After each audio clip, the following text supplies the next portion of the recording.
We are very proud and happy to greet here Dennis Meadows in this school tonight, who told me earlier this afternoon that it was the first time, with the thousands of lectures that he has given in the world in the past 40 years, the first time that he's to give a public lecture in France. And he added, probably the last. But I'm sure others will convince him to come back. Simply for those who, despite the numerous courses given here that refer to his work, for those who still would not be familiar with it, Dennis Meadows is a specialist of systems dynamics who became extremely well known in the early 70s, in 1972 to be very precise, for a research, since this event intends to encourage new research in our field, an extremely significant research ordered by the Club of Rome, then in its first years, a research which Dennis Meadows conducted in J. Forester's Systems Dynamics MIT lab, and was then published in a report called The Limits to Growth, strangely translated in French then under the title Stop Growth, as if it wouldn't stop by itself. And this report, which was probably the first on this issue, had an enormous impact at the time and provoked a great emotion before being more or less put away. It provoked a lot of emotion because, based on a model of the world, World 3, analyzing the retroaction and feedback between the numerous data and information it had gathered, it predicted for the first third of the 21st century a global collapse of real economy, a collapse that wouldn't fail to happen. One of the lessons I draw from my reading of this report, and Dennis will correct me if I was mistaken, is that there was no solution, at least no single solution to this issue.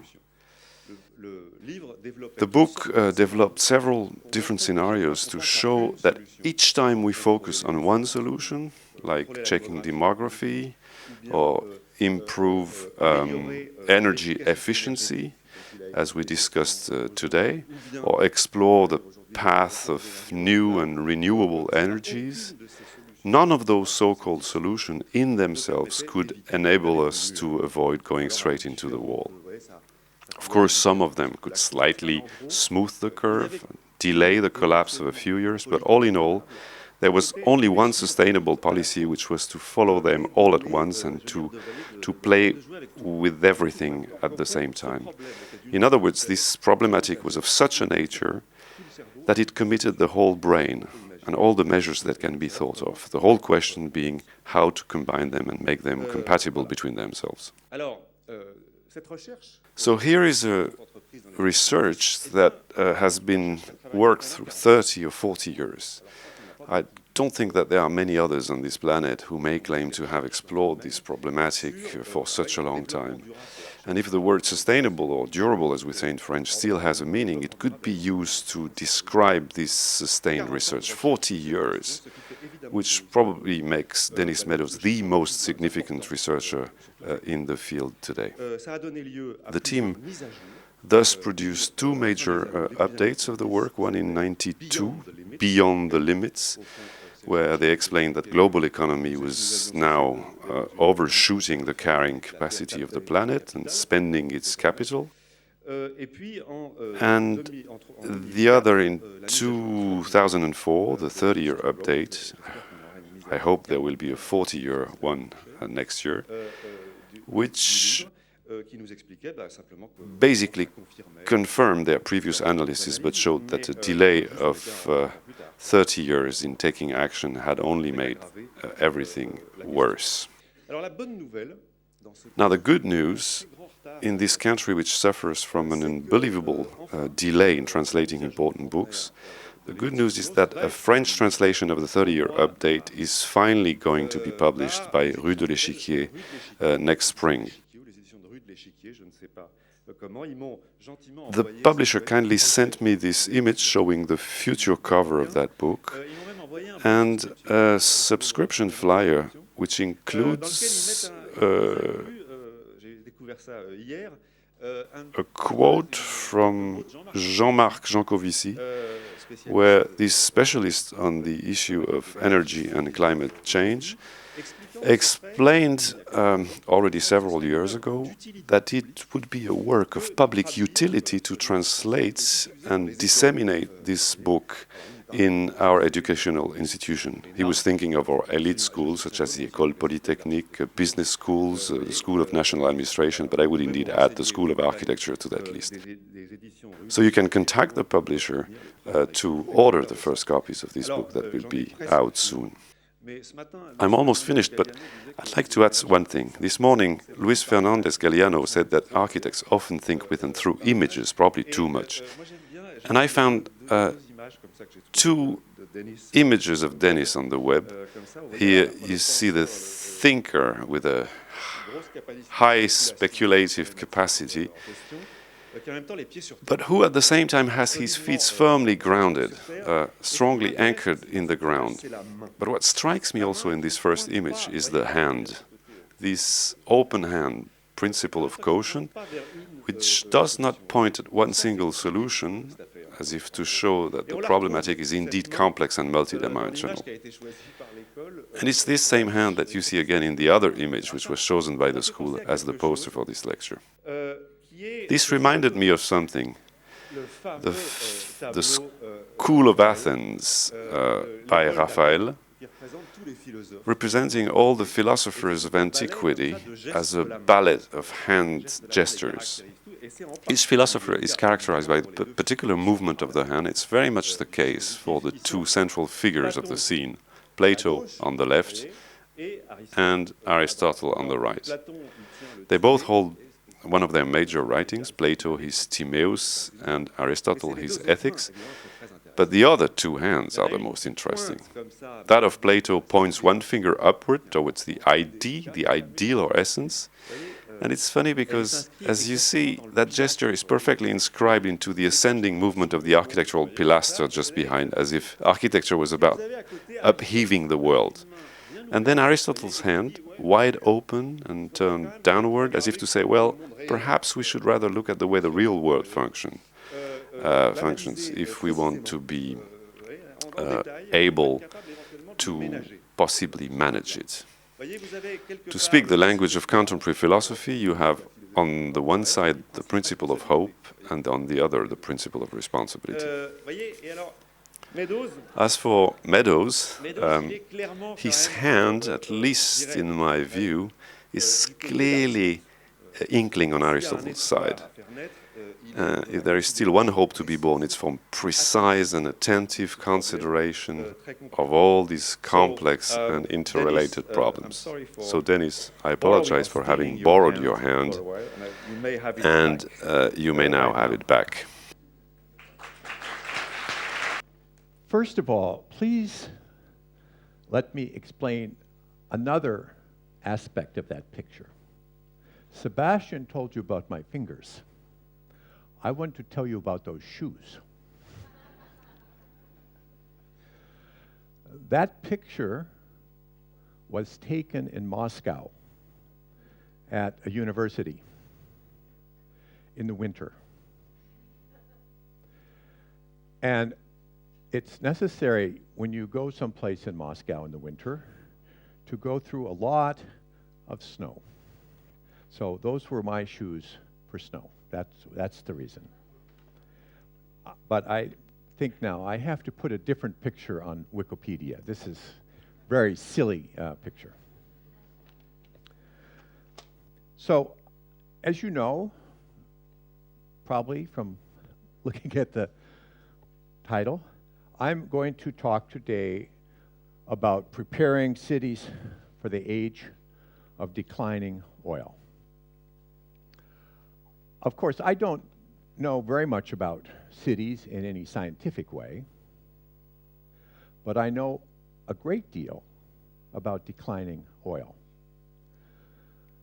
So my goal isn't to tell you what should happen in cities, but rather to tell you about the context within which your study has to be done.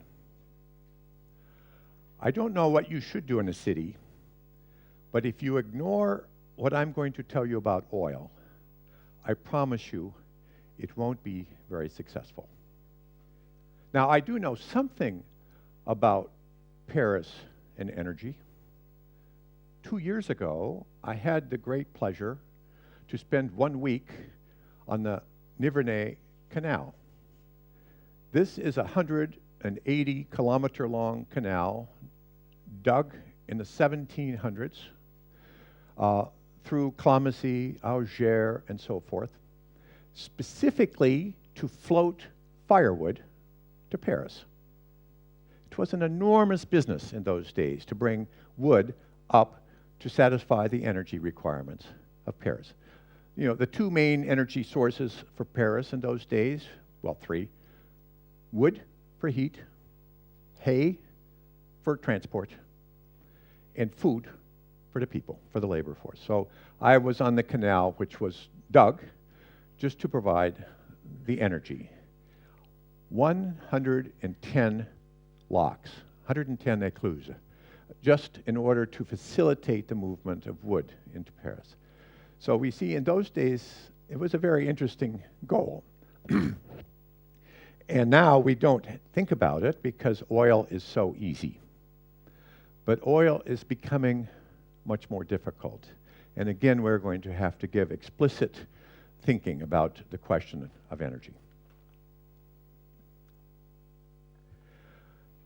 My interpretation of the Ignis Mutat Res project, it's that cities currently are built on the wrong assumptions about future energy supply.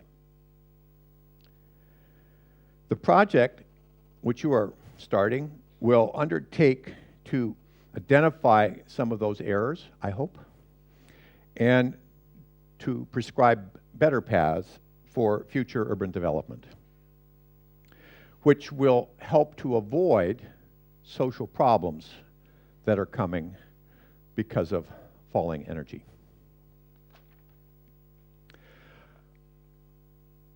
It was fascinating for me this morning to listen to the speeches. I actually appreciated it very much. Normally, I don't know about you, but when I go to a meeting which is outside of my technical area, I'm pretty bored about it. But these were not boring speeches this morning. I learned something. I had some interesting ideas.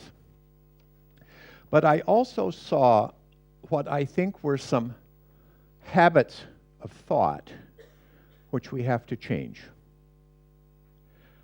All the speakers didn't show this, but if you looked at the speeches, you could see, I think, 6 different habits or assumptions underlying the analysis. The first one, growth is going to continue. I don't know how many slides we saw which go out to 2050. And the way they go out is by onward and upward, ever better, ever bigger. I think that's not right. The second habit, energy is going to continue to be cheap or easy. I don't think so. Third habit, although oil starts to run out, of course, most people don't think about that, but Sébastien was very clever. He only brought speakers here who basically have that opinion. But even those speakers assume, they have the habit to think that when oil runs out, energy efficiency and renewable energy, non-fossil energy sources, will fill the gap. so that we can expect to see a continual increase in energy per person, or at least, let's say, energy services. Between efficiency and renewables, we offset the decline in oil and also provide for growth. I don't think so.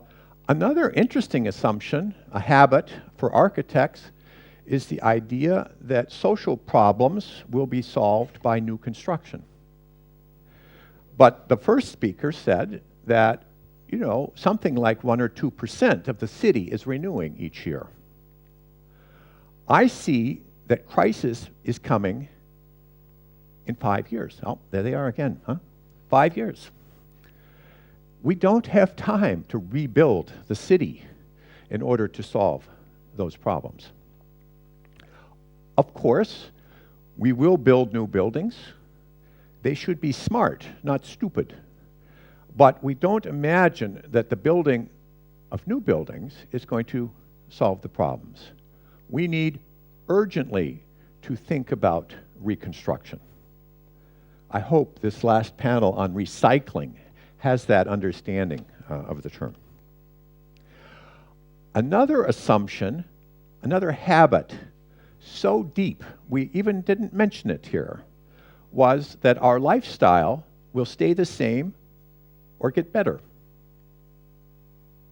I don't think so. And finally, that the political and economic system will remain something like the current. I think that habit also is going to change.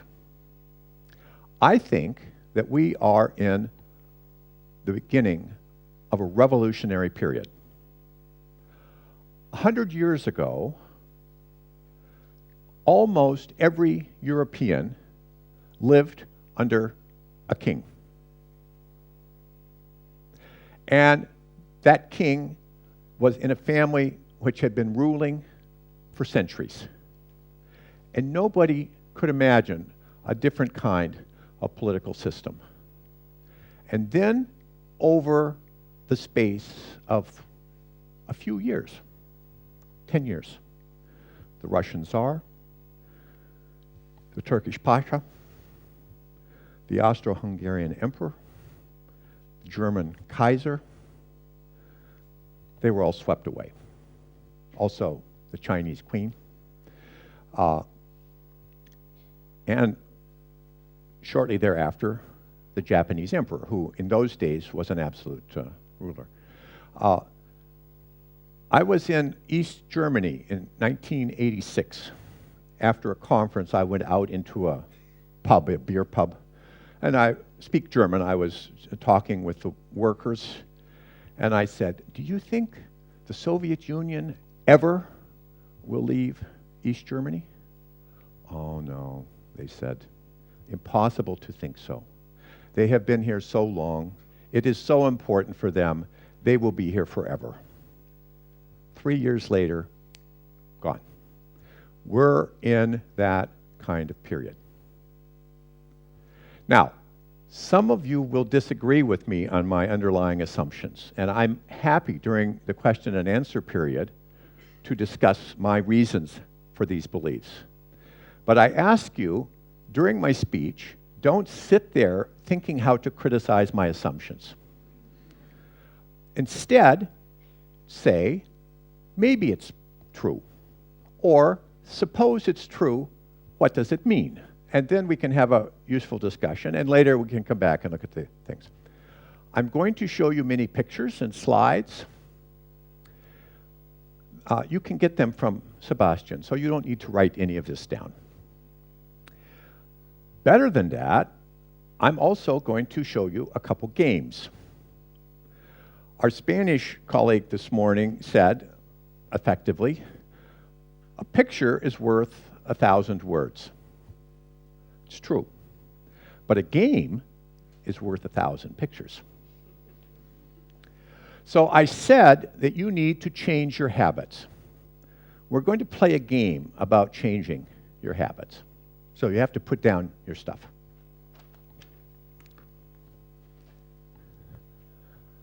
Cross your arms.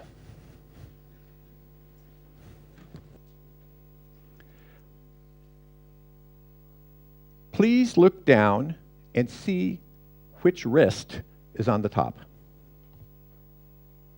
And remember, okay? Drop your arms. Perfect. Now, cross your arms.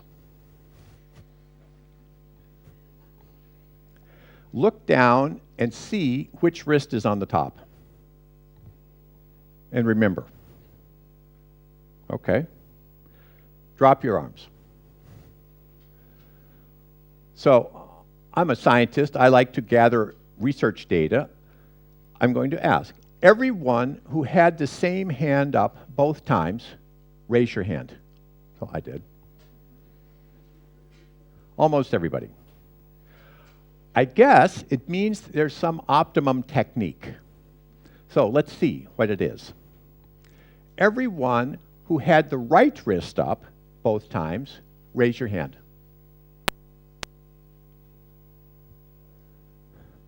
Everyone who had the left wrist up both times, raise your hand. So, it's about 50-50. It means there's no optimum. Everyone does it the same way, but half do it one way and half do it the other way. We would expect that. Crossing your arms is a habit. A habit is a pattern of behavior that you use when certain things remain constant and it's useful. We cross our arms when we need to do something that doesn't require our hands. And if every time you had to do something that doesn't require your hands, you spend 5 minutes thinking, what do I do with my arms now? This would really be a big waste of time. So you have a habit, and it works for you. But sometimes the conditions change. You have certain architectural habits. And because the conditions basically didn't change over the last 40 or 50 years, those habits have been very useful. But I'm going to show you that they need to change. So first I give you practice. Cross your arms the other way.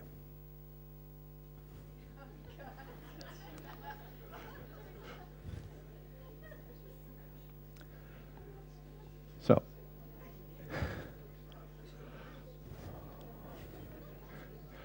this shows 3 very important lessons, which will also be true about architectural habits. Number 1, it's possible. You can do it.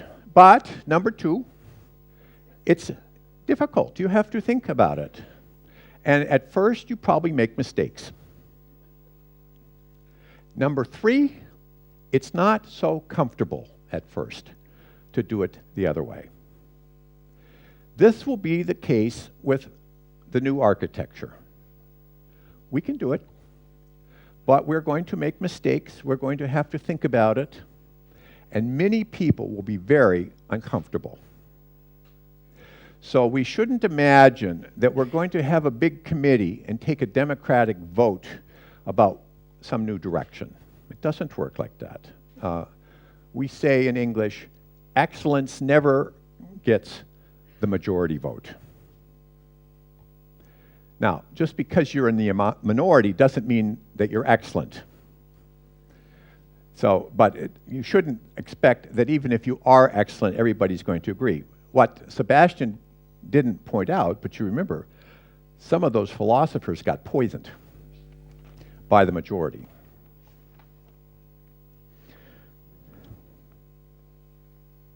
So, what are the goals of my speech? 3 points.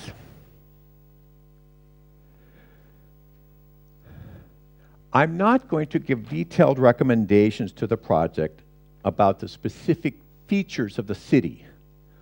I don't know what they are. Probably nobody knows what they are at the moment. But I will give some information about the timing and the nature of problems that will affect life in the cities. And I hope these teams will take those ideas into account. I'm not going to talk about sustainable development. Our speaker this morning said its term is an oxymoron. I absolutely agree. There is no sustainable development. I think back in the 70s, we could imagine to achieve sustainable development because then it was still possible to grow. Now we have to decline. And under those terms, the things we say using the phrase sustainable development, they are just a fantasy. They are not the useful basis for design. Instead of sustainable development, I will use the term resilience. It's a much more concrete and scientifically based term. It can be applied at any level of scale, from the individual up to the country. I'll even cite some examples from my own personal experience. I'm working very hard now to increase the resilience of my home space, my house, and so forth. And I'll tell you generically the ways that you increase resilience. To be useful, you will have to convert those ways over into concrete ideas about architecture. I could illustrate this talk with many different areas: climate change, loss of agricultural soils, declining water availability, both groundwater and droughts, or social areas, the rising gap between rich and poor, the fact that the debts which have been accumulated by countries and many people and so never will be paid back. I could use those as illustrations, but I don't have much time, and I will use energy instead. The connection between energy and the city, I think, is very much more clear, especially here in France, where you don't have such obvious difficulties with water, where you're rich enough to buy your way out of some of these other problems. But energy is going to affect you profoundly. Let me say, I don't stand here thinking somehow that the United States is doing this right and I have to come over here and tell you how to do it. Anyone who has talked with me today knows that there's no bigger critic of the policies of the US government. I'm so angry and so frustrated with the political system in the United States now at the national level. Maybe it's the reason that I come over here to give speeches and don't do anything in the United States. So, what are my main points? I think that now we are entering the period of zero and then negative physical growth. It's that period which we projected 40 years ago, and now we're there. Be clear, when I use the term growth, I mean physical growth. That has limits. I'm not talking about qualitative growth. There I don't see limits.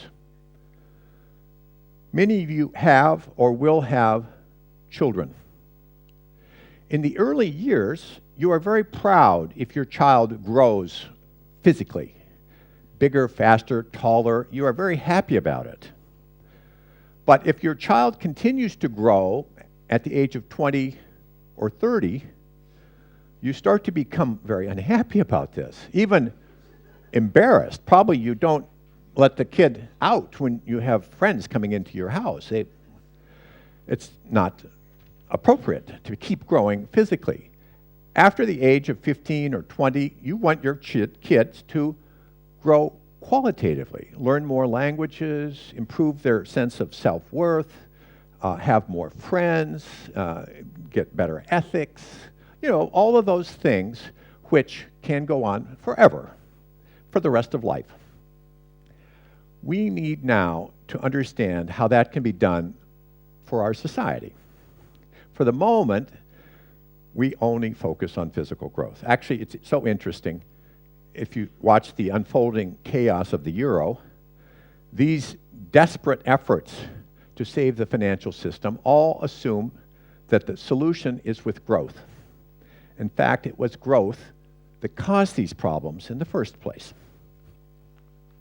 Physical limits don't have an effect by going out, and looking down into a hole in the ground and seeing that now there's nothing left. Physical limits on resources have the effect of inflation. They gradually raise the cost of the item until it becomes impossible for the society to continue growing. We're now in that period. Energy goes into virtually everything. Everything, if you look around this room, there's nothing you can see which didn't somehow involve the use of energy for transport, for processing, for drying, chemical substitutes, and so forth. So when energy price starts to go up, it's going to cause inflation everywhere. One speaker this morning pointed out that behind each calorie of food on the plate are many calories of fossil fuels. Absolutely true. And so, of course, when energy gets more expensive, the food also will become more expensive. Somebody else said that they expect to see China buying up all the energy. It's also true. We're moving into a period where more and more of the energy will be moved not by free market system, but by political and other national interests. And because the marginal value of energy in China is much higher than the marginal value of energy, let's say, in France or the United States, of course they're going to pay much higher prices for it. Since there's an international market for energy, it means we have to pay the same price they do on the margin. If we had decades to solve these problems, it would be very nice. Unfortunately, we don't.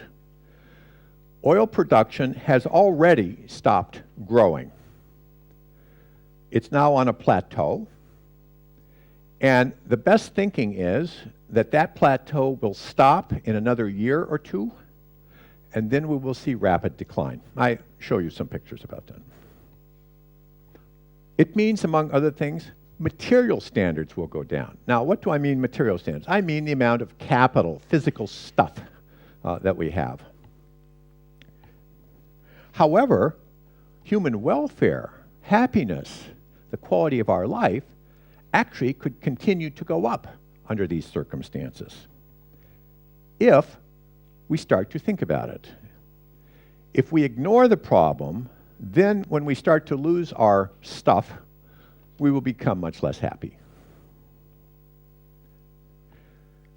We have to start now to think about it, and we have to use also social measures, not only technical measures. Sébastien was right. Our book shows technology alone doesn't solve the problem. It simply gives you a little bit of time to do the things that are really important. Again, I show you that in a minute. And what's interesting to me, I didn't think about this before coming here, but actually the architects are having a strong influence on our use of energy. There are 4 ways we use energy, and 3 of them are strongly influenced by your work. So we talk about that. Now, how did I come to these ideas? Well, back in 1972, an international group asked me, I was at that time young professor at MIT, to do a study on long-term causes and consequences of physical growth. I put together a team of 16 men and women, and we spent about 18 months full-time building a computer model to help us understand these issues. It's a simple model because actually we don't know very much about the causes and consequences of growth over a 200-year period. And this is what we found. It's impossible to predict the future, but it's not impossible to make possible images of the future, scenarios. And in our book, we put 13 different scenarios. 9 of them, like this, overshoot and collapse. and 4 of them showing growth stopping in a nice, peaceful way. But in every case, growth stopped in this century. Notice, in 1972, we still expected another 40 years of growth. Some people criticize our work by saying, well, the Club of Rome, that means Meadows and the book, predicted that growth stops immediately, there's a big catastrophe. We don't see it, therefore the Club of Rome was wrong. We didn't make such a prediction.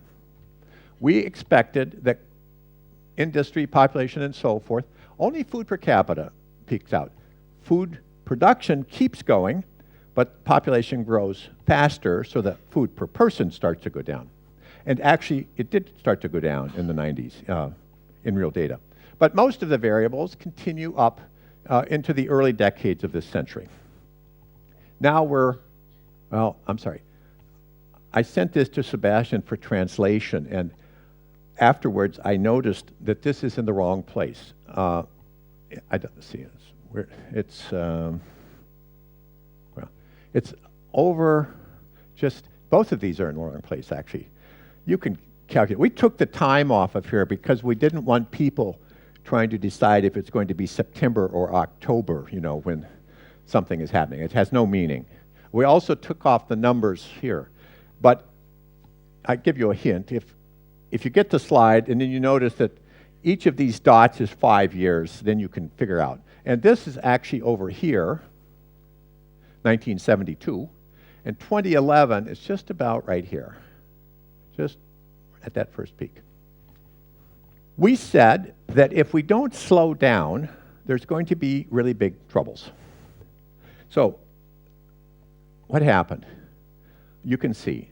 Here's global population. There's where we wrote the book. We said it has to slow down. Doesn't seem had much influence. Actually, it went faster. Industrial production. This is global GNP. Because population was growing, per capita GNP didn't go up so fast. And of course, big difference between the rich and the poor. But total kept going up. And it's the total which has an impact on the global system. Metals use, also going up. We talk about the service society. That's just because we sent all of our manufacturing to China and only do office work here in Europe. But nonetheless, globally, the use is still going up. Even in 1972, we gave the data on CO2 in the atmosphere. Just here. This data we didn't have at that time. The difference is here we were using different studies to make a guess, looking at the carbon dioxide in the glaciers, trying to look at isotopic ratios in the bark of trees and so forth. So it's quite spotty. Just here, we put a precise measuring instrument on the top of a mountain out in Hawaii. And now every year we have excellent data, and that's what we see. And this takes to 2000, and now we're up here, and it's actually growing faster. In 72, we didn't talk about the relationship between CO2 and climate change. Now we understand that. So, the interesting question is, overall, how accurate was the model? 2 years ago, a government agency in the Netherlands, the Netherlands Environmental Assessment Agency, did a study. They gathered empirical data on the global system, and then they compared the data with each of our scenarios. Here's their results. 4 variables, pollution, industrial output, population, and so forth. 2 of our curves. This is the overshoot and collapse curve, and this is the so-called sustainable development curve.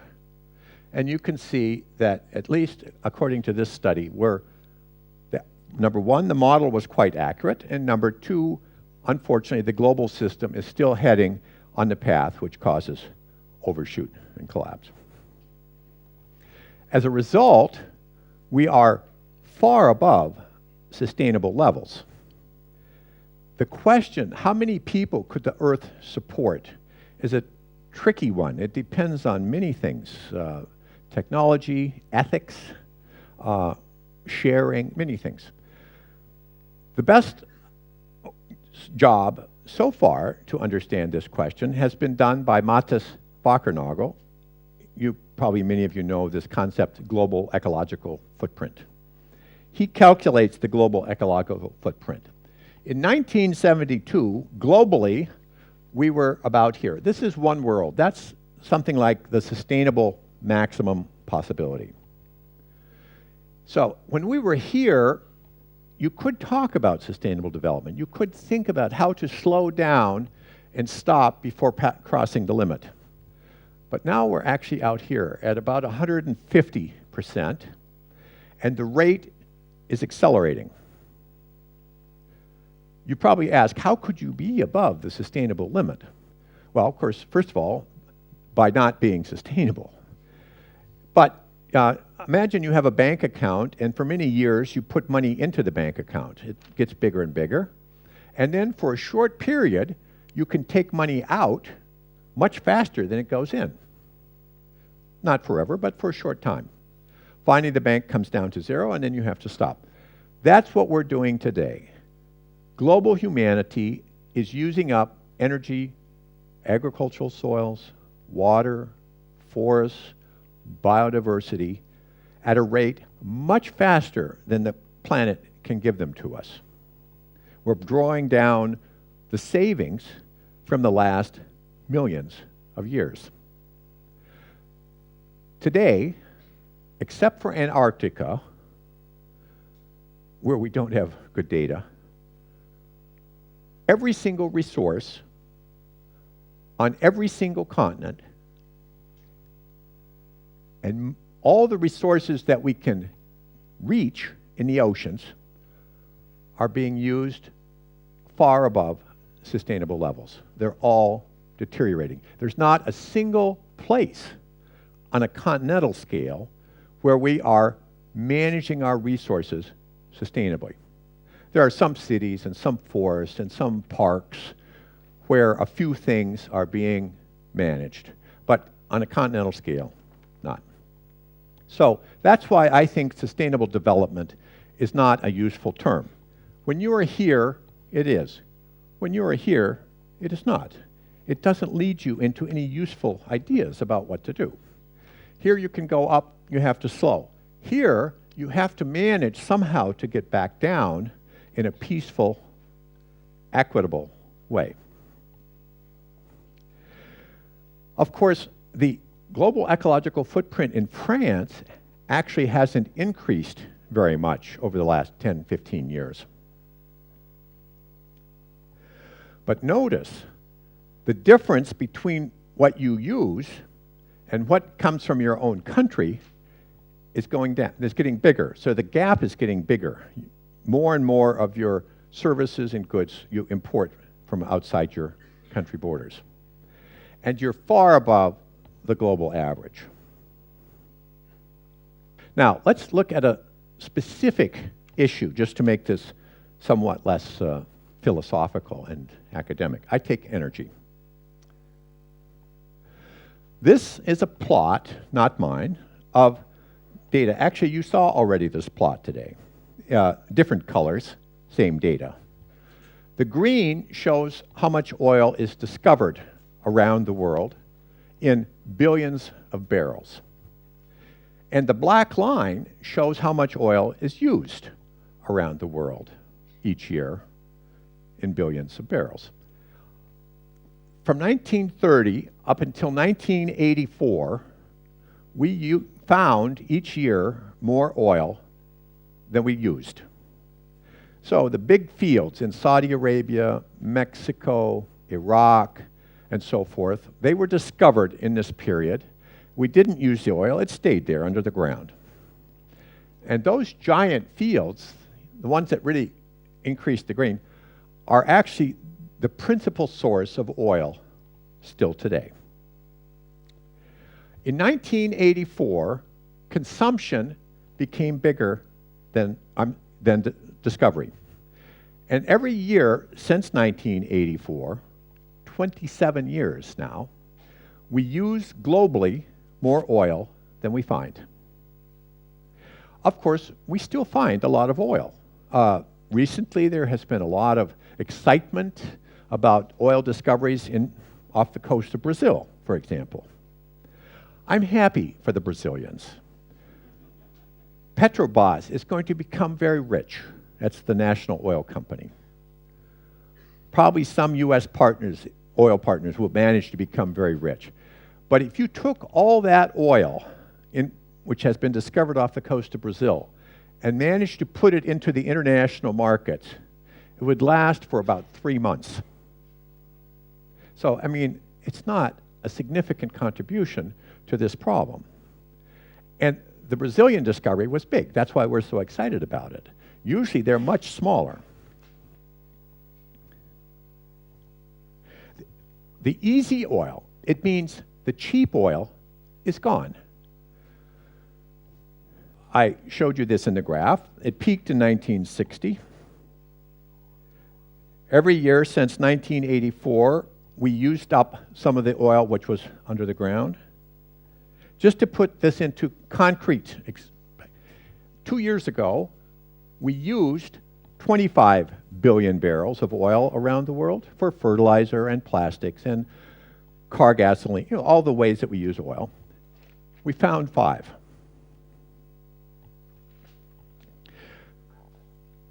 The Institute for Energy Analysis tells us that oil use is going to keep going up and up. But let me tell you something. They don't look at the discoveries. They only look at the consumption. The way they predict 2030 or 2050 is by extrapolating out the data on consumption from 90, 95, and so forth. So the notion of resource constraints doesn't have any influence on the International Energy Agency. Unfortunately, it's going to have a big influence on Paris. Although there are thousands of oil fields, most of our oil today comes from a few big fields, so-called giants. Of the 20 giants, 18 were discovered between 1917 and 1968. 2 more were discovered in the 1970s, and none since then. And almost every one of those giant oil fields is now in decline. Probably they're all in decline, but this is an interesting field. Everyone who's involved in the oil industry has a strong reason to lie. The oil companies want to lie because they don't want you to get worried and shift over into renewable sources. They want to sell their oil at a high price. The big governments like to lie because if the United States admitted what a serious problem it is, suddenly the Arab nations would have much more influence in the political debate. The militaries understand this very well, but they lie because they don't want somebody else to understand that their tanks and their jet planes and so forth may be less effective in the future. OPEC lies because the export allocations depend on the numbers that they invent for how much oil they have under the ground. The bigger the reserves, the bigger the export quota share. Actually, there was a time, I don't know, back in the 90s, when suddenly the reported oil from OPEC practically doubled in 1 year, and they didn't even drill any holes. They simply said, you know, since you allocate quotas on the basis of reserves, and we're the only one who knows what our reserves are, we think about it and decide actually they're bigger than we thought they were. So we really don't know these numbers. If you take this into account, then you make a prediction about the future. The United States was, for a long time, the world's largest oil producer. And for some time, we were the world's largest oil exporter. But our oil production crossed over oil consumption back in the late 40s, I think. In 1970, our production peaked out. Now it's going down. And There is no one who imagines, even with all the excitement about oil fracturing and new shale gas technology, no one imagines it's going to come back up again above 1970 levels. Most of the world's major oil-producing countries are now in oil decline. Mexico, Canada, United States.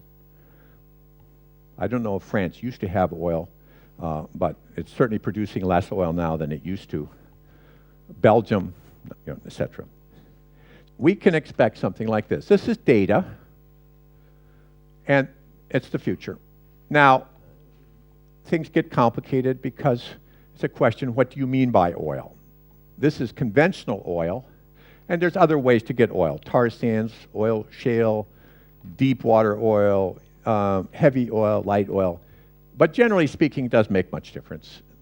Oil production peaks out around now. Personally, I think it peaked out 2 years ago.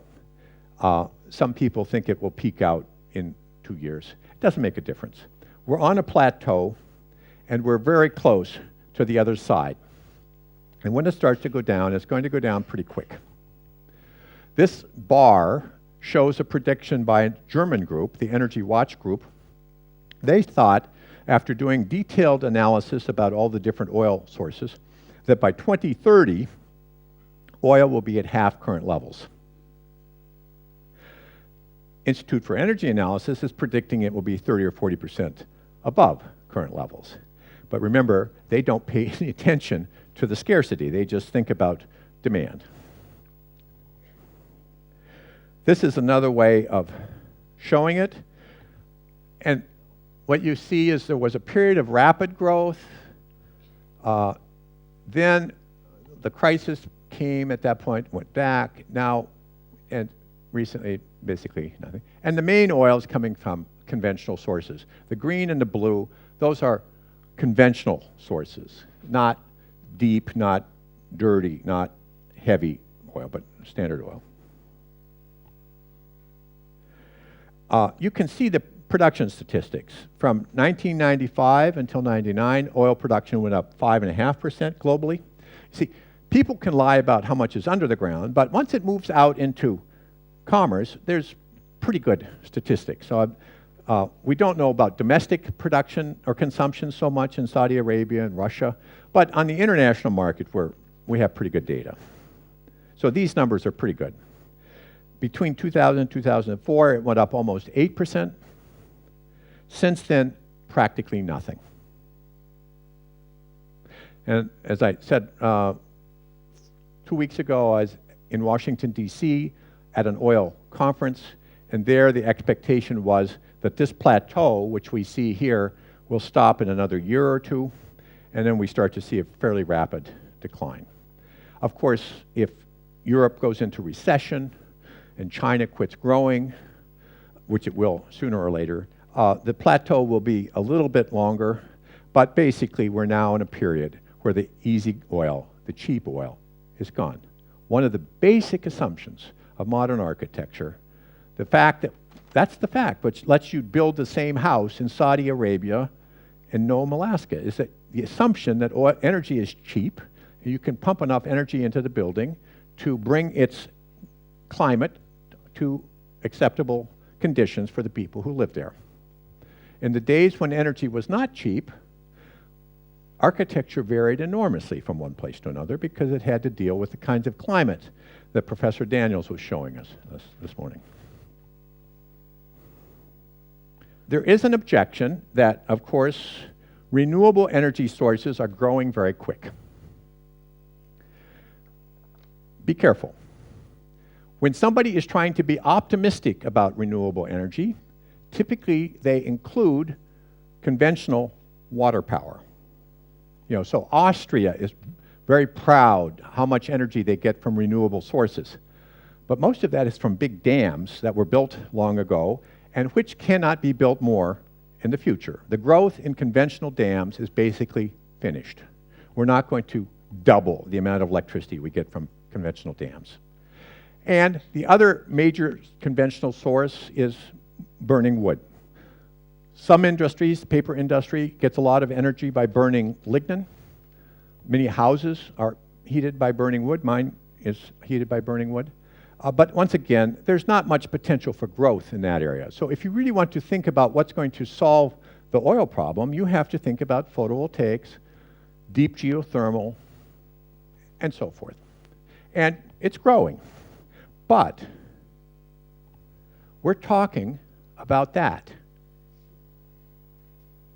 Meanwhile, oil is declining, and gas will not be far behind. I don't speak about oil and gas, or about gas, but the same dynamics are at work.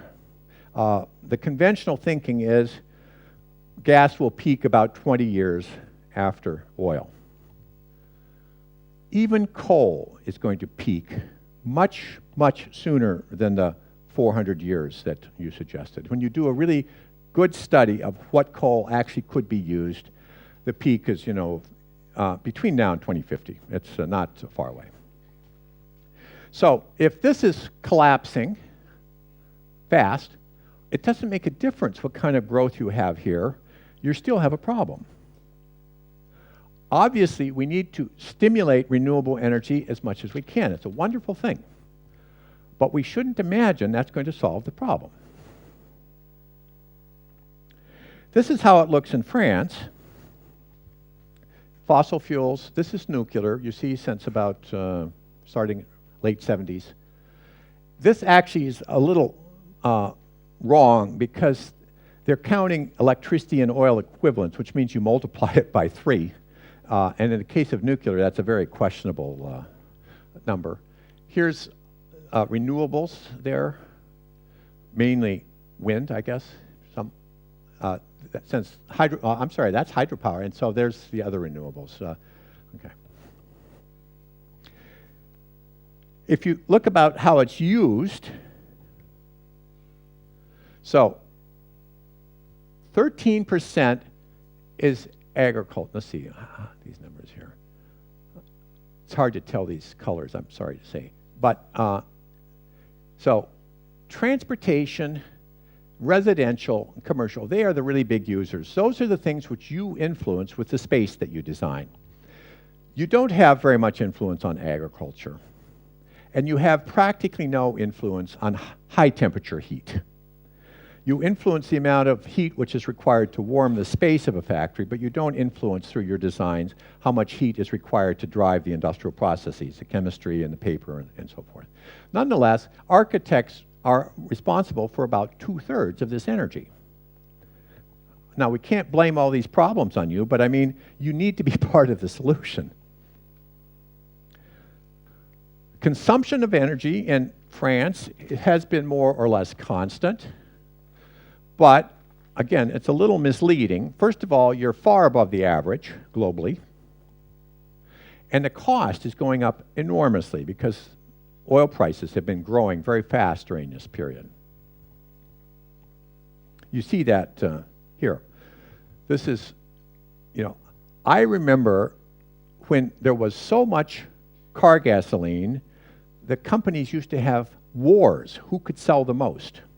And they did that by dropping the price. I have paid 17 American cents for 1 gallon of gas. That's about, 5 euro cents per liter. That was common. I mean, now it was a long time ago. Now, of course, we're in a period where even in the United States, where gas is kept quite cheap, it's causing terrible social difficulties. Between 1875 and 1971, except just during the wartime period, the price was low and it was constant. And then came the Arab oil embargo. I remember that the price went in current dollars from $3 up to $12 a barrel. And everybody thought, oh my goodness, $12 a barrel, this is a disaster. Came back down, and now we're in this period here. And just to give you a bit more detail, that's what it looks like. It went up very high in 2008. That was actually a major cause of the economic collapse in the United States. if you want to know more about that, ask questions, I tell you. And then now we're back and we're heading back up. And there's really no chance that oil is going to be cheap again. It's not going to become $200 or $300 a barrel because the political system couldn't survive under such circumstances. So we're moving into a period soon where oil, gas, etc., will be allocated by non-market mechanisms. Coupons, allocation quotas, like we do during the wartime, so that we don't have a situation where the rich get all they want and the poor get nothing. It will be complicated. There will be swindlers. I mean, of course, it will be difficult, but at least it's coming to that.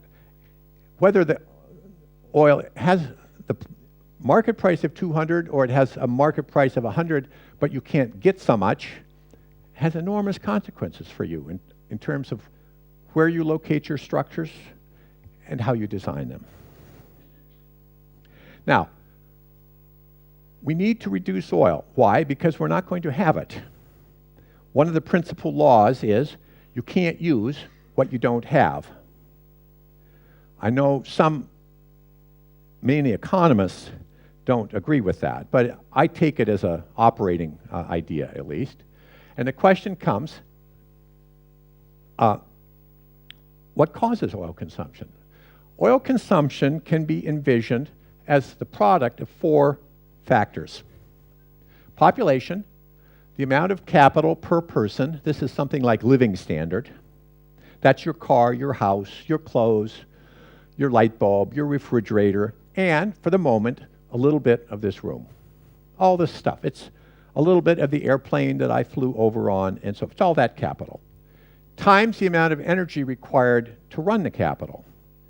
Because the capital isn't useful unless you put energy into it. Your car is not very useful to you if you can't put gas into it. Refrigerator isn't so useful unless you can put into it electricity. And this room wouldn't be very useful if we didn't have energy to light it, to run my slide, all that stuff.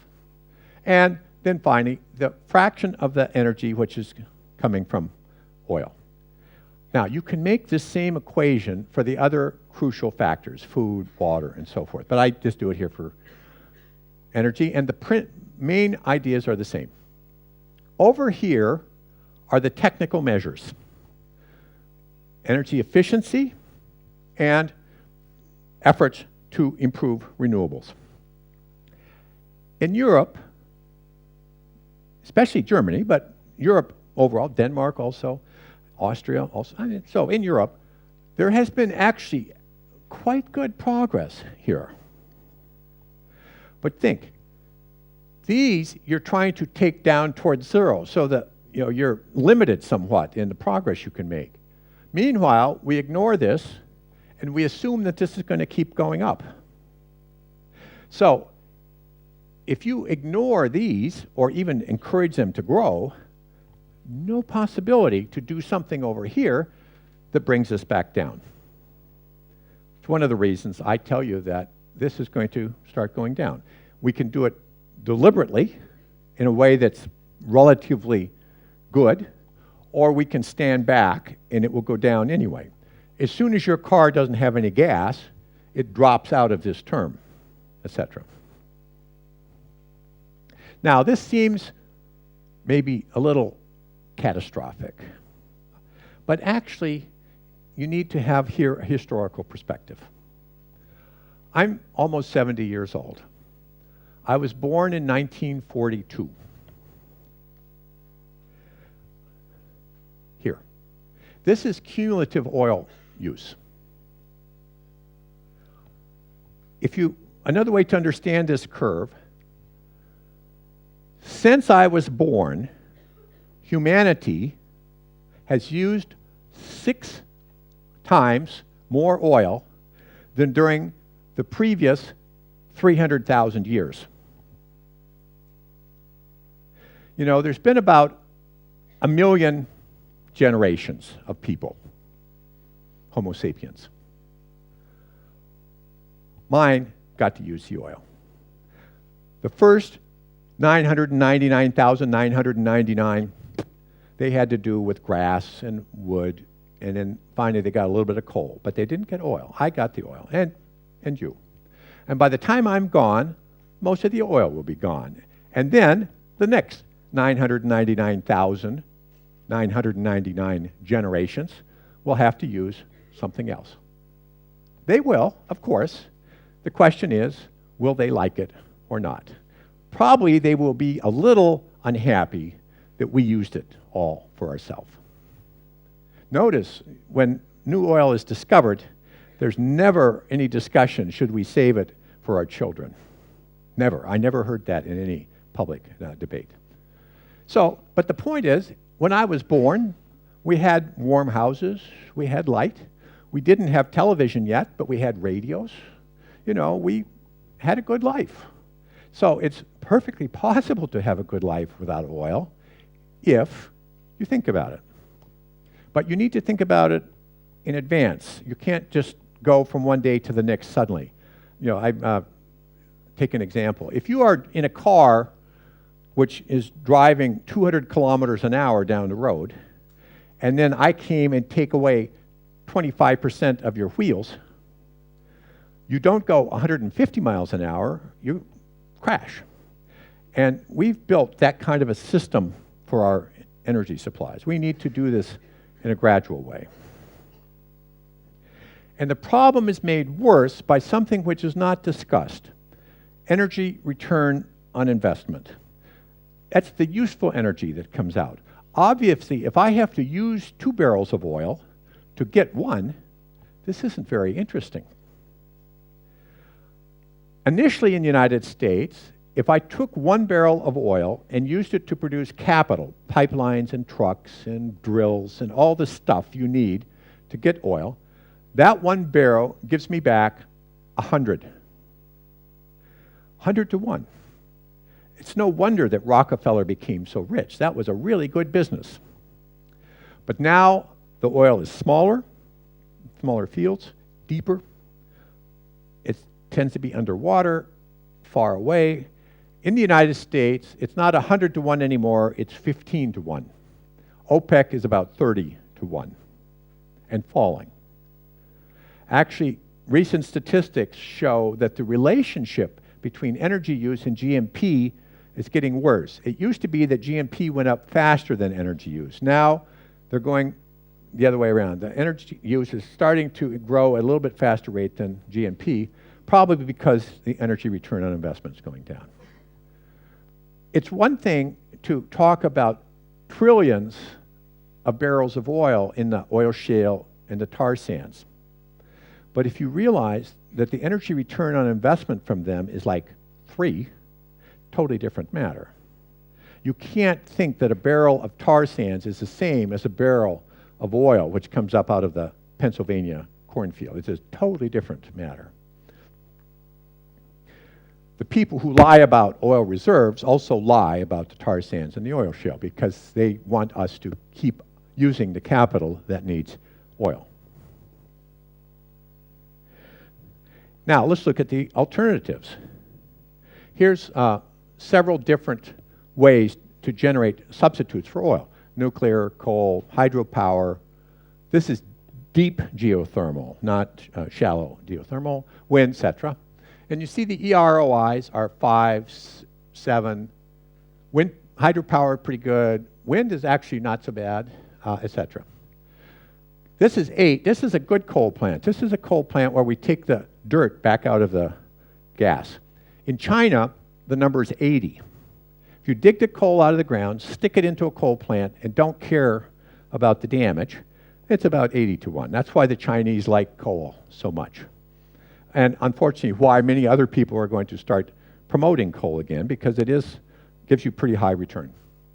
But you notice, if we have to run our society on these variables, this is not the same society which you get 100 to 1 or 30 to 1 energy return. This is going to be very different. If you have a business where your profit margin is 30 or 60%, that's one kind of business. If you have a business where your profit margin is 1% or 2%, that's quite different. And if you start looking at biofuels, where probably the energy return on investment is negative, then you really don't have a good business. So how do we use this energy? That's the key to thinking what has to be changed. Energy is used in 4 ways, generically. For low-grade heat, space heating mainly. Electricity, that's, you know what that is. That's lights, controls, elevator, motors, stuff like that. Here's transportation fluids, etc. I mean, it's obvious what that is. It's kerosene for jet planes, it's gasoline for cars, it's diesel for trucks, but it's the different fractions of liquid fuels. And then here's high temperature heat. This is industrial heat. Architects really have enormous influence on these. This one, of course, at the level of the structure. And even here also, the way you design the structure has a big influence. Here, you start to influence by the design of how you lay out the structures. The relationship between the working spaces and the living spaces and the shopping spaces and the recreational spaces. If you put them far apart, which is what we like to do in the United States, then you really need to get in your car every time and you use a lot of fluid.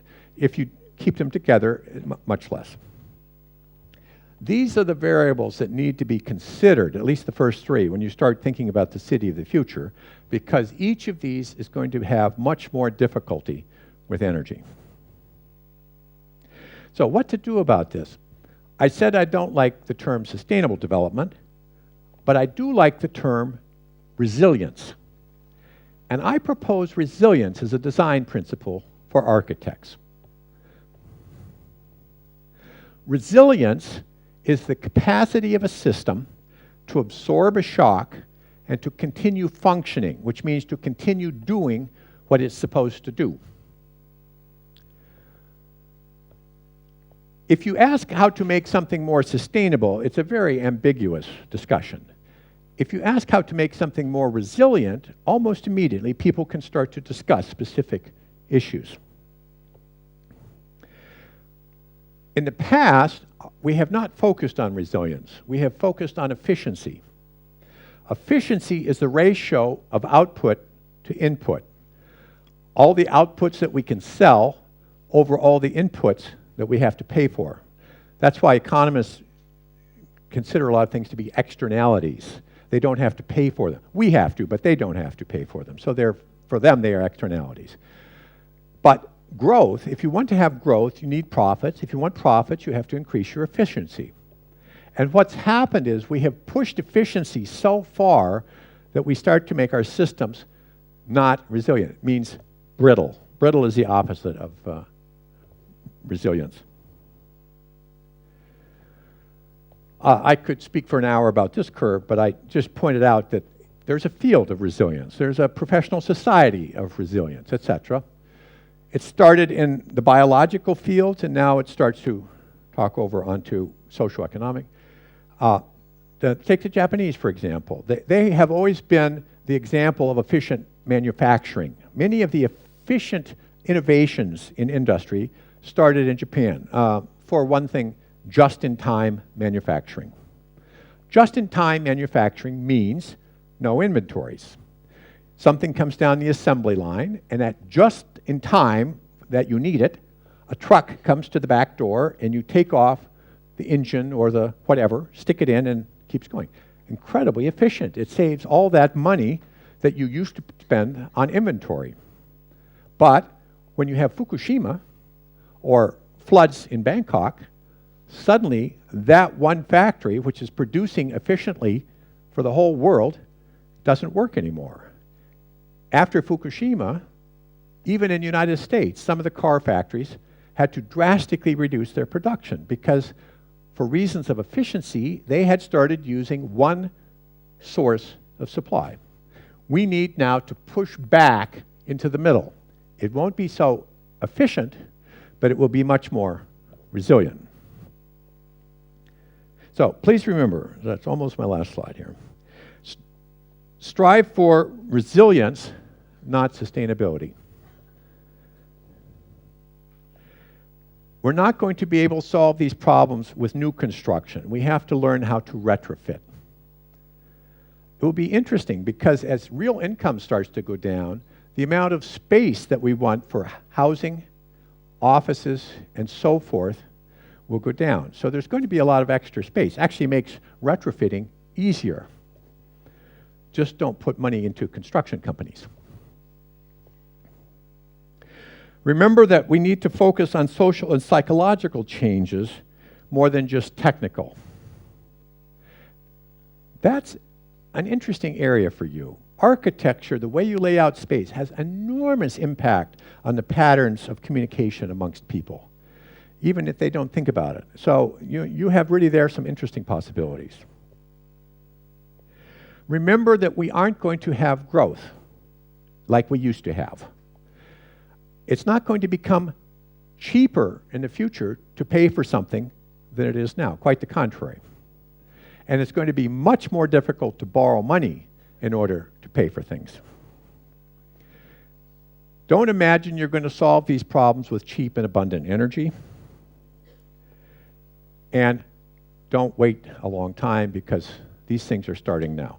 So what does it mean to focus on resilience? There are three general ways to do it. These ways apply at the individual level, the house, the town, the nation, the globe.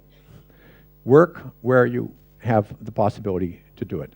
I will give you some examples for me, not because they're very smart, but because it's concrete, and I don't like these generic academic words which don't somehow come down. So, first is redundancy. That means building in more than one source of supply. In my case, for example, at my house, an important energy input is from the electricity grid. So I built redundancy. I built a backup generator. When the electricity grid goes down, the backup generator starts up. My wife was very angry with me about this until Irene, this big hurricane, which just came up the East Coast, literally went right over our house. I mean, the center of that went right over, and our neighbors didn't have electricity for more than a week. So at that point, she was still sitting there doing her email, and our freezer didn't have spoiled food. In fact, actually, it had a lot of food from our neighbors in it, and so forth. So she became suddenly much different idea about redundancy. But not only backup generators, wood stoves. Even in my house, I built architectural principle. I built extra chimney. It's not used for anything now, but I put a hole in it, so at some time in the future, if I have to put in there a wood stove, it's all ready. Problem with modern houses, you know, it's traditional heat sources aren't very easy to do, but if you put in the chimney at the beginning, it's not so bad. That's redundancy. Alternative currency systems. You know, I mean, it's crazy that because of some international currency speculators, the euro is going to be damaged in such a way that you will not be so easily able to go down to the store and buy the food or the gasoline that you need. We ought to separate out those functions somehow. For most of human history, there were two different kinds of currencies in some countries. One currency used by people locally to exchange goods and services, and one currency, totally different, used for international trade. International trade had a positive interest rate. The local one had a negative interest rate. It's worth less at the end of the year rather than more. So, I mean, totally different. We could do that again. Buffering, it means putting bigger tanks or inventories between the inflow and the outflow. If you don't have a buffer, at each moment, the outflow has to exactly equal the inflow. If you put in a buffer, there can be some difference. For me, one of the important buffers was my propane tank. It used to be 90 gallons. It meant when my electric generator went on, it would run out of propane in about a few days. So I buffered. I put in a 500-gallon propane tank. So it still runs out, but now it runs out after 2 weeks. So I have more time to think about something. Bigger water tanks. And I put now in my basement a food storage room. So when the trucks quit coming, you know, in my region, there was a problem with an ice storm which damaged transportation, we were 2 days from starvation.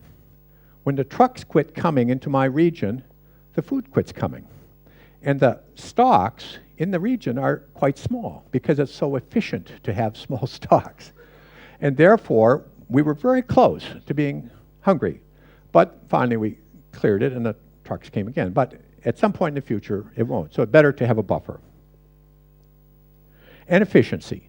There you're quite good, making it more output for the same input.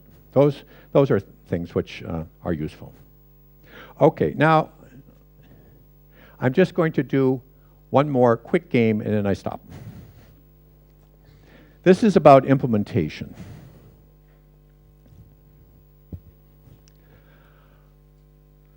I ask all of you in just a moment to clap your hands at the same time. Now, this is not a clever way to get applause. No. I'm actually trying to show you something. Very simple. I'm going to count to 3 slowly.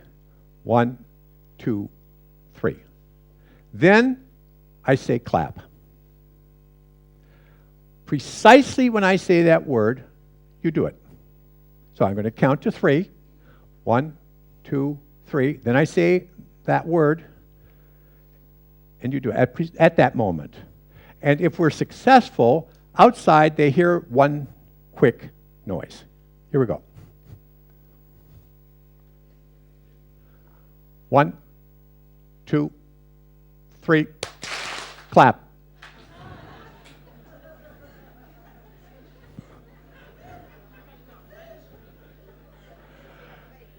Probably this is the most important part of my whole lecture. You understood what I said. You accepted the goal. Actually, you wanted to do the goal. I mean, in real life, many people don't want the goal, but here, everybody wanted the goal. You're smart and reasonably physically able. If it should work with any group, it should work with this group. But as soon as there's a difference between my words and my actions, you forget my words and you pay attention to my actions. It's going to be the same thing for you. You go out of here and you start using a lot of words about policy changes and this and that. But if your actions aren't different, if your actions aren't consistent with your words, nobody's going to pay attention to your words. Thank you.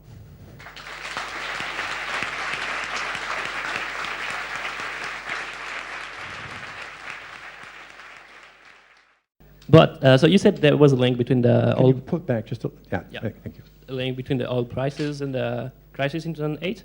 So could you come back to this link? Come on. You said there was a link. That's all right. Because maybe I should switch to French. The price of the oil and the crisis in 2008. Could you elaborate? Sure. I don't imagine that I fully understand this issue of the connection between the oil price rise in 2008 and the financial crisis. But I do understand that it didn't come just from the greed of the banks. Someone said once, blaming the financial crisis on greed is like blaming an airplane crash on gravity. Of course, it's a factor. But I give 2 examples, and I try to make them relevant to architecture students. For the few years before 2008, we had a massive building boom in the United States, and many of those houses were very far out in the country because land is cheaper in the country. When gas was cheap, that was okay. But at a certain moment, people began, when the gas price went up, they began to say, it's going to cost me a lot of money to go from that house to the school or to the place I work. I don't buy the house. And suddenly, the house tipped over and started coming back down. One of the major factors causing the price to go up was kind of a Ponzi scheme. And as soon as it tips over, starts going, it's like you see now with sovereign debt in Europe. As soon as it tips over, then it really starts to go down. So one was the affordability of commuting. I had friends tell me, not my social friends, but people I talk to, I lose money by working. I have to pay, of course, we all, not me, but they have big trucks, they're stupid. So, they say, it costs me more to put gas in my truck to go to work than I am paid to work. So I don't work anymore. And so it came down. The second thing is, debt is fundamentally based on the assumption of growth. Fundamentally. Why? The way we create money is by lending it.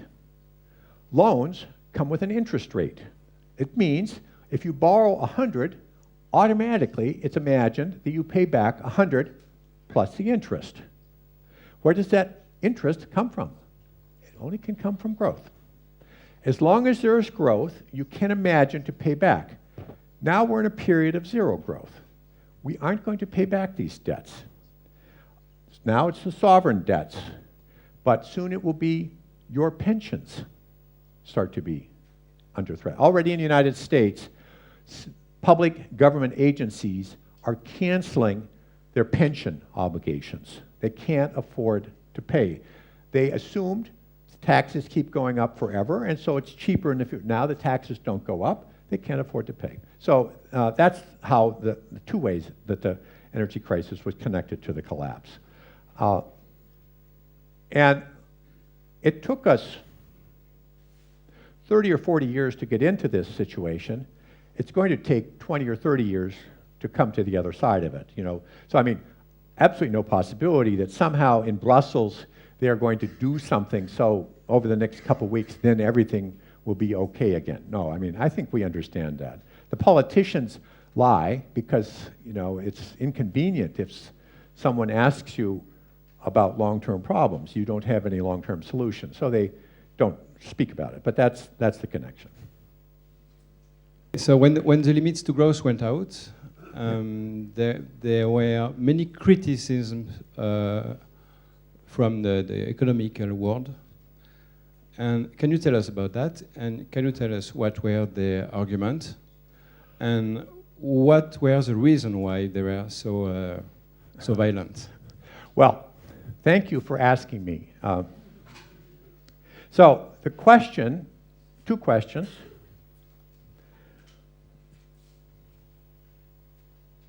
What were the main criticisms of limits to growth from the economists, and why did they make these criticisms?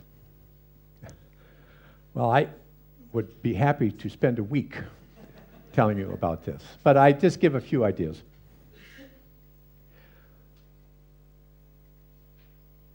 There were some, so of course there are many different kinds of economists and other people, and so there are many different kinds of criticisms. I tell you a few examples. A very common criticism was that we didn't take into account technology.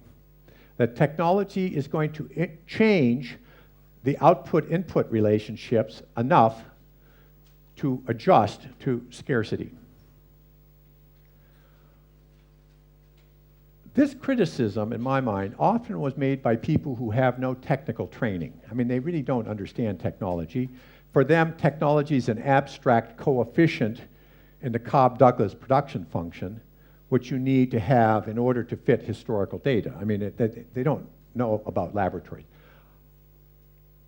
I don't say that in itself proves they are wrong, but I can say I have a degree in chemistry. I have worked in a government laboratory. I was a professor at MIT. I've done research on the process of technology development. I have some sense about technology. In our model, we actually made amazing assumptions about technology. We assumed that the relationship between industry and pollution could change by a factor of 10 or 20 over a rather short time period. The point is, no matter what assumptions you make, when you have exponential growth, you get very quick to the limit. Technology simply pushes back by 5 or 10 years the problem. Another criticism was of the sort, I mentioned one already. They said, we predicted catastrophe by 1990. In 1990, there was no catastrophe, therefore we were wrong. Or we predicted that we run out of oil by 1995. In 1995, there's still oil, therefore we were wrong. We didn't say these things. I showed you our scenario, and I think if you read the book, which you will be able to do soon, you see we don't make that kind of prediction. Actually, oil isn't even in our model. We take all natural resources together, just one. We assume actually you can substitute back and forth. It's not true exactly, but that's what we assumed. So there was that kind of what I call spurious argument. You see, this is important for you in the policy process. There's two kinds of policymakers. One identifies the important factors, does research to find out what is their values, their numerical values, then experiments with different policies to see how to make those factors attractive, and on that basis adopts a policy. For that person, if you tell them they made a mistake, typically they go back, redo the calculation, and maybe they come up with a different policy.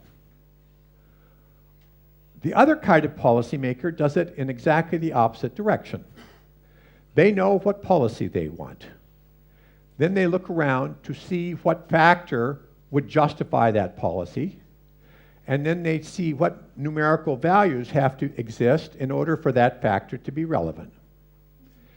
If you point out a mistake to them, they just say, oh, actually, I don't care about that. What's really important to me is over here. That's why I'm going to do this policy.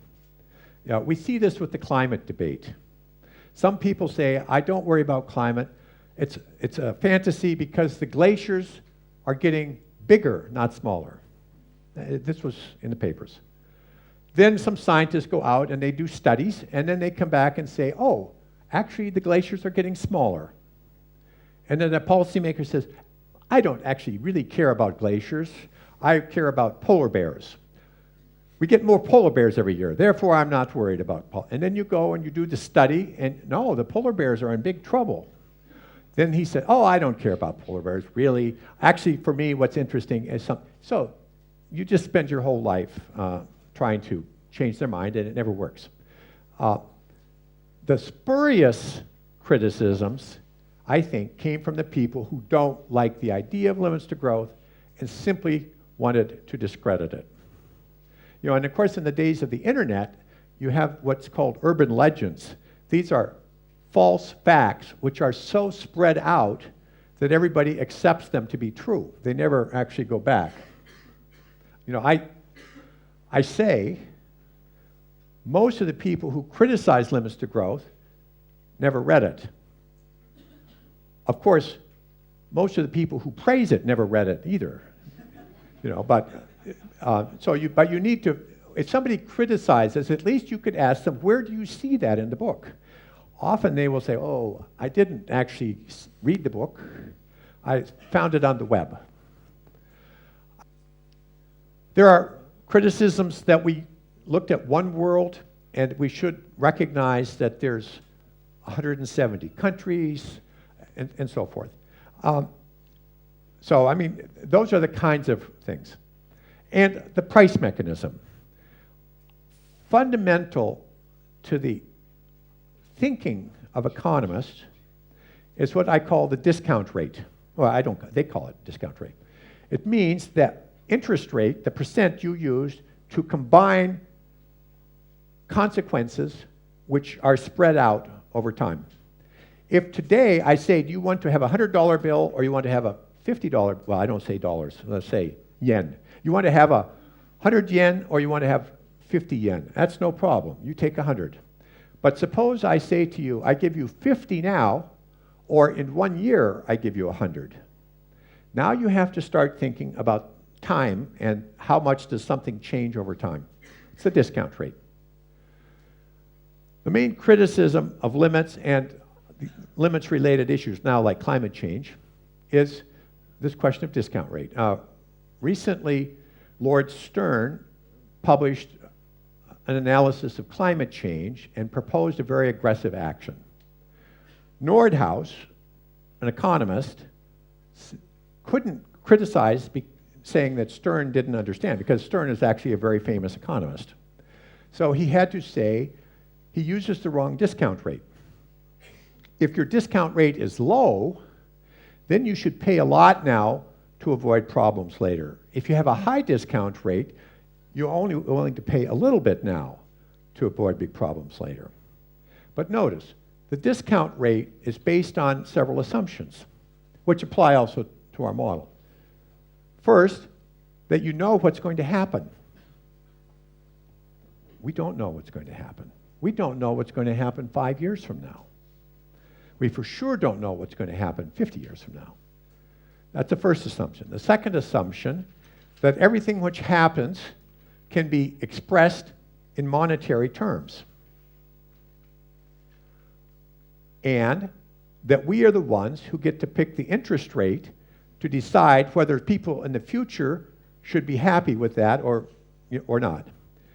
So discount rate is useful if you are trying, let's say, to decide should you repair your car or buy a new car. But when you start to talk about the limits issues, every single assumption is false. But it's central to the economics paradigm.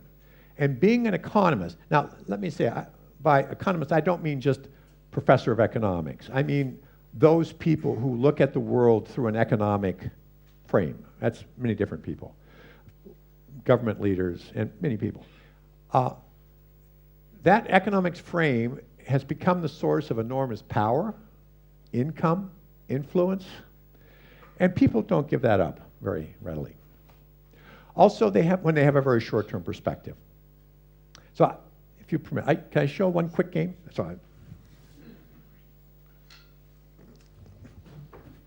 Okay. You're an economist. You're an environmentalist.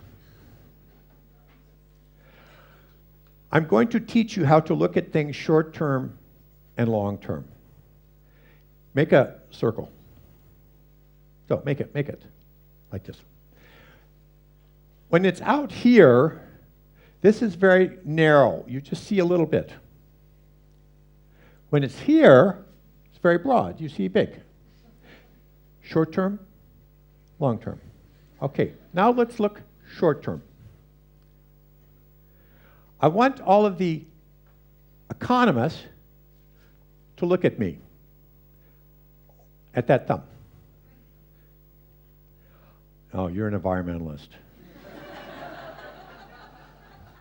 I want all of the environmentalists to look at this thumb. Oh, you're an economist. You have to. Okay, now let's ask a question. Who thinks my thumb is up? Raise your hand. Oh, those dumb economists, they never understand. Who thinks my thumb is down? Raise your hand. Well, the environmentalists do, but not the economists. Now, this is a really big battle, could be. But now ask you all take a long-term perspective. Who thinks my thumb is up? Raise your hand. Who's waiting to see what gets the most votes? Who thinks it's down? Okay, well, it's a stupid exercise, but you get the point. When you have a long-term perspective, there's a much broader basis for discussion and agreement. If you have only short-term, then you look at something, you don't look at other things, and pretty soon you get into really big fights. You know? Okay, so that's that. Sorry for my English. In your conclusion, you give us some advices and recommendation, and finally, mainly about the changing of our lifestyle. which that a lot of researchers talk about. And you didn't give us any more models, as you did in the 70s.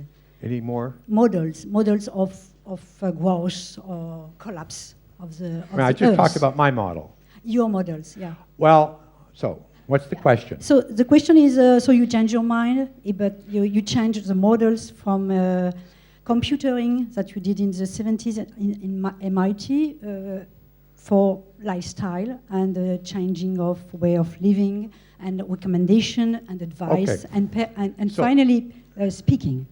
So I summarize. Of course, be careful. When I summarize the question, I create something which I can answer. So I do that. I only showed you one computer model. Yes, mine. But notice, I showed you a lot of data. That data is not mine. Data about oil, data about global ecological footprint, data about French energy use. I used, most of my slides had nothing to do with my model. My model, I shouldn't say mine, it's our model, didn't prove there are limits. The name on the book is actually wrong. What our book did was to show that when there are limits, growth tends to stop by overshoot and collapse rather than by easy stopping. That's what we showed. And you know, when I read the papers now, every day I see examples. It's true. How many of the big bubbles that you saw in the last 10 years ended in a nice, peaceful way, and how many overshoot and collapse? I mean, so I don't so far have any reason to change my opinion. I'm always open to it, but so far I didn't see it. Maybe you know something, and then we can talk afterwards. Notice, I didn't give you recommendations. I told you about the real world, and I only said you have somehow to fit inside the real world. How do you do that? It depends on many things, which I don't say.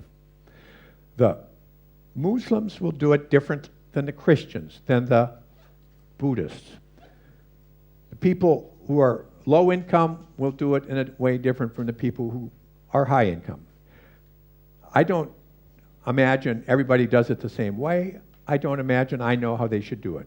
I simply point out the physical truth. And I can tell you that when there is a fight, a conflict between politics and physical reality, finally, physical reality is going to win. Over the short term, the politicians can deny the reality, and because there's some buffers in the system, they can for a while ignore it. But eventually, the physical reality will come true. And now what I'm telling you is, soon. If I came back here in 10 years and you were using 20% more energy than now, I would say, you know, I was really wrong. Or oil drops from $100 a barrel back down to $20 a barrel. I would say, boy, I was really, I was wrong. I don't think it's going to happen.